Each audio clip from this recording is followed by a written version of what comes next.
ready. Hi, welcome to Facts on Figures, where I show off action figures and talk about the facts. Well, you can consider random comic book trivia facts. I think it qualifies. Alright, so last week I talked about the Dark Knight leader to Gotham, so this week I thought I'd do the Light Lancer of Bloodhaven. That's right, Dick Grayson, the world's first superhero sidekick, and former Robin, Nightwing. So, who is Nightwing? You might not know who he is, which is more DC's fault, but he's Batman's adult son. Yeah, you know Robin? Well, eventually they tend to grow up. They usually grow up. And then new ones show up. And in the case of this one, Dick Grayson was the first one.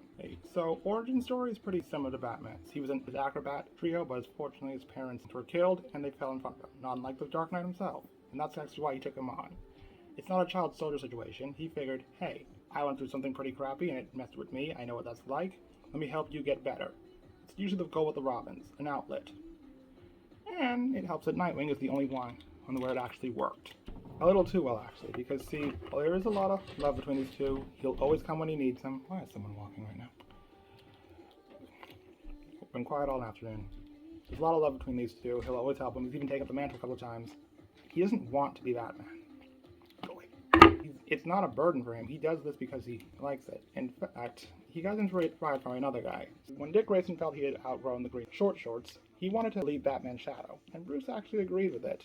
Unfortunately, since he's not very good at articulating his emotions, even to his son, he fired him. Yeah, just straight up fired him, threw him out. Thankfully, Dick was able to go get some advice from his uncle being Superman. Yeah, these two have known each other for a while. They have a really close history because he watched him grow up. And he kind of provided the heroism and ideals that Nightwing goes from. In fact, Nightwing was originally a term from an old Superman story, a legend of a Batman-esque team on Krypton. So Dick took on the Nightwing one. He became his own man, patrolling Bloodhaven as his own acrobatic vigilante. So you take the optimism of Superman and the skill set of Batman and you get Nightwing. He is Batman's equal in terms of leadership, skill set, at fighting style, intelligence. The only difference is Batman may be a little stronger, and he's a better acrobat, so it balances itself out. But in terms of relationships and leadership roles, he's led the Titans, he's led the Justice League a few times, in The Outsiders, because people respect him.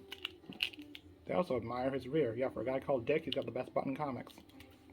As the years have gone on, he's become the older brother to the Bat family, essentially takes care of things when Batman can't be helped, or when Mr. Grimdark can't be a decent person for a bit. So, wannabe writer time. If I was ever to write for Dick Grayson, I like giving characters who don't have powers, and Dick Grayson's definitely the kind of person who, Batman would definitely trust him way more. Either it would be the acrobatic things of Spider-Man, just because, again, acrobat, it's with his fighting style, come on, that'd be amazing. It would fit him. I don't know if I would give him flight because, well, yeah, it was flying Grayson's, but he's often said he's learned to love falling too. One thing I might give him is electricity-based powers, because if you listen to this song I got playing, yeah, that is very much his personality to a degree. It's energetic, so electricity could work. Another idea, if I want to get more fantastical with it, some kind of storm ability. You can call him Night Storm. Uncle Soups could probably help him work it out. And for pun's sake, if Batman is the Dark Knight of shadows, then he could be the Storm. He goes together, but at the same time can light it up. Well, I could keep going forever, but all things must come to an end. So, let's take a bow. Actually, you know what? You're an acrobat. I'm not doing that. This body barely moves at all.